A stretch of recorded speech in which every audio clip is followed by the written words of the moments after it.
Olá, amigos, tudo bem com vocês? A gente já abordou aqui na Polis o tema Guerra Fria. Quando a gente falou aqui em Guerra Fria, a gente procurou destacar um ponto interessante. A interferência tanto de Estados Unidos quanto da União Soviética na política interna de outros países foi uma arma muito utilizada nesse processo, durante a Guerra Fria. Um caso bastante emblemático foi a Guerra do Vietnã. E é sobre a Guerra do Vietnã que eu quero falar com vocês agora. Seria bom, em primeiro lugar, a gente falar sobre a localização do Vietnã.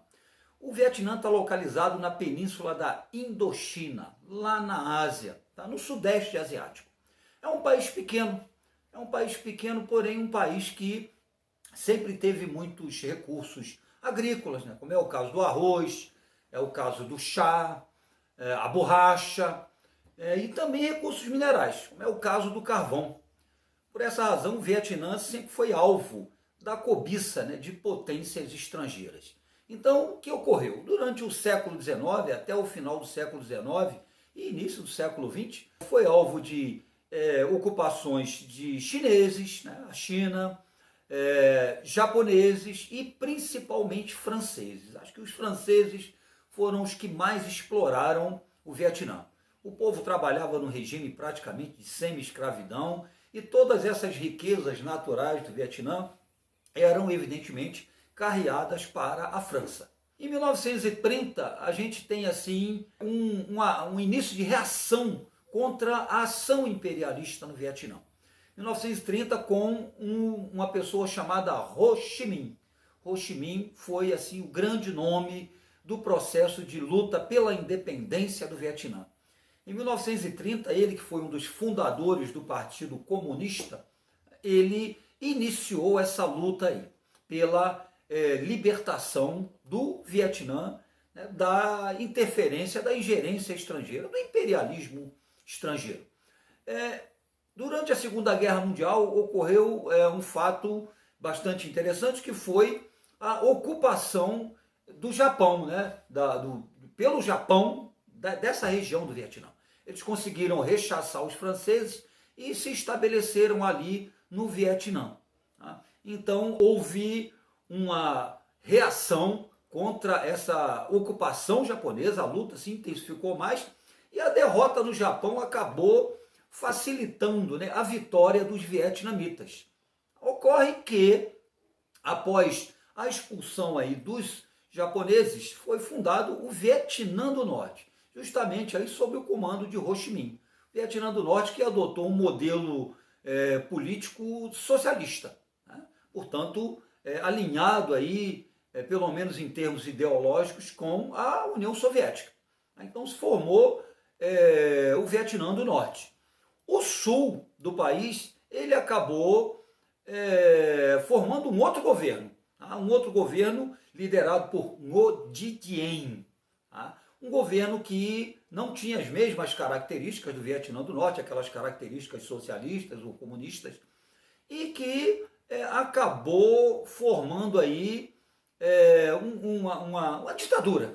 O governo Ngo Dinh Diem era verdadeiramente uma ditadura. Eles conseguiram expulsar os franceses que tentaram retornar para a região após a derrota do Japão na Segunda Guerra Mundial. Os franceses tentaram se restabelecer ali, mas os vietnamitas conseguiram mais uma vez rechaçar os franceses. Foi em 1954, né, na Batalha de Dien Bien Phu. Muito bem, fim daí, né, esse processo de ocupação estrangeira na região, ocorreu uma conferência em Genebra, isso no mesmo ano, em 1954. Essa conferência, ela estabeleceu aí a divisão do país, como ocorre lá com a Coreia do Norte, Coreia do Sul até hoje. Essa divisão, ela teve como demarcação aí o paralelo 17, então se formou um governo ao norte e um governo ao sul, né, sob a liderança aí do Ngo Dinh Diem. Havia uma previsão, né, de acordo com o que foi estabelecido por essa conferência lá em Genebra, de eleições futuramente, né, para se promover vamos chamar de reunificação do país. A ideia era reunificar o Vietnã. Tá? Então isso foi previsto nessa conferência.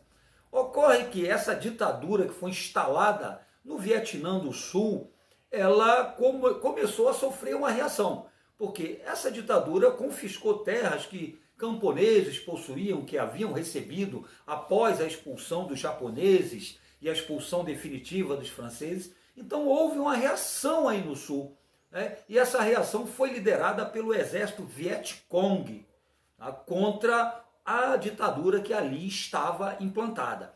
Foi a chamada Frente Nacional de Libertação, que contou inclusive com o apoio do governo chinês, do governo russo, evidentemente. Tá? Foi aí que ocorreu, né, o estopim da Guerra do Vietnã. Percebendo que haveria a possibilidade de o país se reunificar sob o controle soviético, o que fez o governo dos Estados Unidos? O presidente Kennedy enviou, em 1955, tropas para o Vietnã. Né? Enviou tropas para lá. Tá? Evidentemente, numa reação à ingerência soviética na região. Foram mais de 500 mil soldados ao longo da Guerra do Vietnã. A Guerra do Vietnã durou de 1955 a pelo menos 1975. Tá? Então o governo americano enviou tropas em massa. Calcula-se alguma coisa em torno de 500 mil soldados ali. Foi uma luta desproporcional. Né? O Vietnã ali, um país pequeno, um país rural, basicamente rural, e o governo americano, a potência militar que evidentemente já era naquela época. Tá? Então foi uma luta de Davi contra o gigante Golias. O governo americano, contudo, não abriu mão de utilizar táticas criminosas, crimes de guerra. Utilizou armas químicas contra o povo do Vietnã, utilizou bombas de napalm, utilizou agente laranja, bombas de fósforo branco, coisas que são assim horrorosas. Né? Destroem a vegetação, queimam, as pessoas morrem queimadas. É uma coisa assim pavorosa. Tá? Então isso fez com que o mundo reagisse indignado diante daquela força desproporcional e das armas utilizadas pelo governo americano. Tá? Os vietnamitas, por sua vez, resistiram utilizando táticas de guerrilha. Eles conheciam a selva, né? Eles conheciam a região, construíam túneis e faziam aquela luta, né, que resistiu, né? Tocavam aquela luta que resistiu bravamente. Foram uns 20 anos, né, de resistência à ação desproporcional, é bom reiterar isso, do governo norte-americano. A onda de protestos ela se alastrou pelo mundo inteiro, os protestos na Europa, né? Protestos em 1968, uma onda de 68 marcou muito os protestos contra a guerra no Vietnã, contra a presença de tropas americanas no Vietnã e as atrocidades que foram cometidas ali. Então, o resultado de tanta pressão internacional foi que, em 1973, né, pressão, inclusive dentro dos Estados Unidos, digo internacional, mas a sociedade americana, né, também não se conformava com a presença de tropas americanas, jovens americanos morrendo ali, né, numa luta que não tinha justificativa. Em 1973, finalmente, o governo americano retirou as suas tropas do Vietnã. Retirou. Então até hoje se fala muito, o Vietnã ganhou a guerra. Muita gente diz que não, o Vietnã não ganhou a guerra. As tropas americanas, o governo americano é que retirou suas tropas de lá. É um debate assim, né, que existe até os dias de hoje. O fato é que o conflito, né, oficialmente acabou em 1973. Em 1976, finalmente ocorreu a reunificação do Vietnã. Tá? Reunificação que, evidentemente, dura até os dias de hoje. E qual é a situação do Vietnã hoje?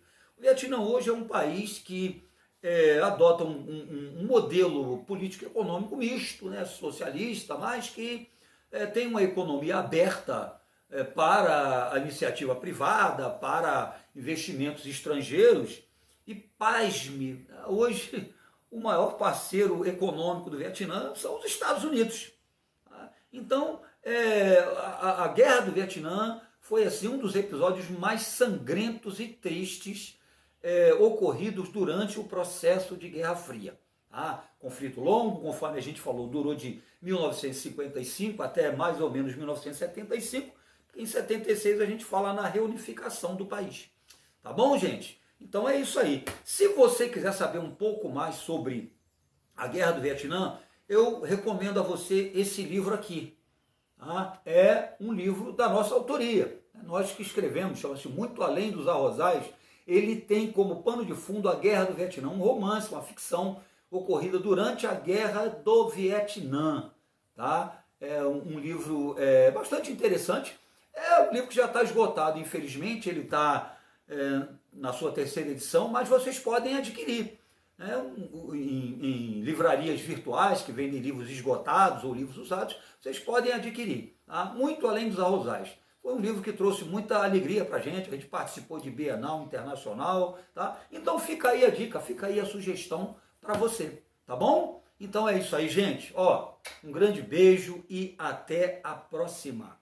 Pois é, mas a gente também não poderia terminar o ano sem agradecer a vocês. Esse ano foi um ano muito legal para a Polis, a gente cresceu muito, a gente está conseguindo atingir o objetivo principal do nosso trabalho, que, conforme a gente sempre diz, é espalhar, é disseminar conteúdos, vídeos, conteúdos no Instagram, conteúdos no YouTube, vídeos de qualidade e, sobretudo, vídeos com imparcialidade.